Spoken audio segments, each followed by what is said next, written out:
లాంఛనం పూర్తయింది. 2014-15 ద్రవ్య వినిమయ బిల్లుకు అసెంబ్లీ ఆమోదం తెలిపింది.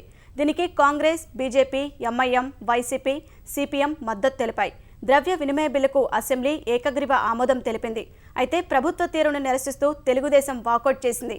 ఈ క్రమంలోనే బిల్లుకు ఆమోదం తర్వాత సభను రేపటికి వాయిదా వేస్తున్నట్లు స్పీకర్ ప్రకటించారు. కొన్ని లెక్కలు తేలలే అధ్యక్ష.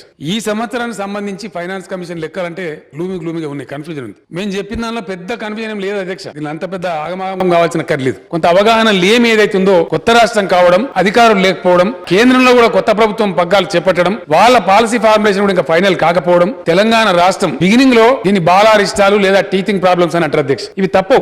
గతంలో ఏర్పడిన 3 రాష్ట్రాల్లో కూడా ఇవే ట్రెండ్స్. ఇంటర్నేషనల్ మార్కెట్ లో, నేషనల్ మార్కెట్ లో పుష్కలంగా డబ్బులు అందుబాటులో ఉన్నాయి అధ్యక్ష. ఒక పద్ధతిగా ప్లాన్ చేసుకుని పోతే అద్భుతాలు సృష్టించేటువంటి అవకాశాలు ఉంటాయి అధ్యక్ష. పెన్షన్ల కోతలు కానీ, రేషన్ కార్డుల కోతలు కానీ పెట్టాలని మా ఉద్దేశం కానే కాదు. గతానికన్నా 10 మందికి ఎక్కువనే ఇస్తాం తప్ప తక్కువగా ఇయ్యమని చెప్పి నేను ఈ సభ ద్వారా పెన్షన్ అవసరం వృద్ధులకు తెలియజేస్తా ఉన్నాను అధ్యక్ష.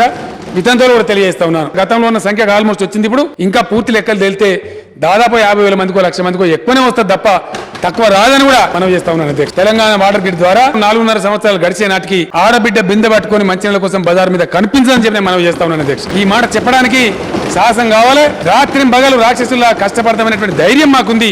మా చిత్తశుద్ధి మీద మాకు నమ్మకం ఉంది కాబట్టి ఓట్లు అడగమని చెప్పి మనం చేస్తా ఉన్నాను అధ్యక్ష. ఈ అనుభవాలు చాలా మందికి మిత్రులకు కొత్త, కానీ కేసీఆర్ కొత్త కాదు అధ్యక్ష.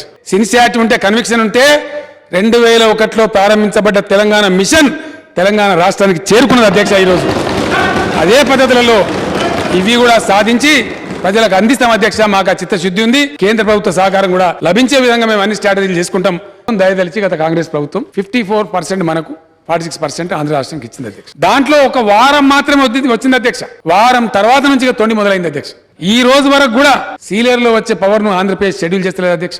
650 మెగావాట్లు రైట్ నౌ కృష్ణపట్నం ప్రొడ్యూస్ చేస్తా ఉంది అధ్యక్ష. 6 మెగావాట్లు కూడా మనకు ఆంధ్రప్రదేశ్ ప్రభుత్వం ఇస్తలేదు అధ్యక్ష. పార్లమెంట్ యాక్ట్ ను అమలు చేయించాల్సిన బాధ్యత కేంద్రాన్ని. మరి ఈసారి తెలుసుకుందాం అధ్యక్ష, అందరం తెలుసుకుందాం. కేంద్ర ప్రభుత్వం ఒకవేళ సహకరించకపోయినా 2,000 మెగావాట్లు మనకు వస్తుంది కాబట్టి మనం కూడా ఇయ్యం అధ్యక్ష.